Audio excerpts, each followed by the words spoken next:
In today's globalized business environment, many of us work with people from different backgrounds and different cultures. This can pose new challenges when it comes to communication and motivation, especially when we're working with people who are based in other parts of the world. One way to understand these people better is to use Dr. Geert Hofstede's cultural dimensions. These are 5 dimensions that distinguish one culture from another. The first dimension is power distance. This describes how a culture responds to people with power and how it treats those who don't have it. The second dimension is individualism. This refers to the strength of the ties people have with others in their community. People in countries that score high in individualism are likely to value privacy.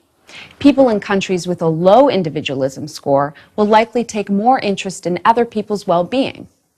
The third cultural dimension is masculinity. This dimension refers to how a culture views the traditional roles of men and women. For instance, a country with a high masculinity score often sees men and women working in distinct gender-defined roles. People in countries with a low score believe that men and women are equally capable of doing any task. The fourth dimension is uncertainty avoidance index. This defines how well people cope with situations where the outcome is uncertain.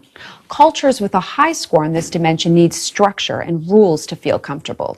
Cultures with a low score are more likely to take risks and accept change.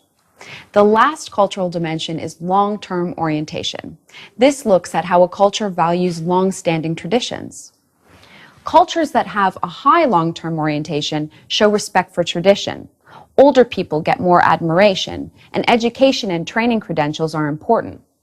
Cultures with a low score in this dimension believe more in equality. They're more creative and expressive. Keep in mind that these 5 dimensions won't apply to everyone in a specific culture, but you can use them to guide you when you work with people from different backgrounds and countries. Now, read the article that accompanies this video to learn more about each dimension. The article also links to Dr. Hofstede's website, which has detailed information on how specific countries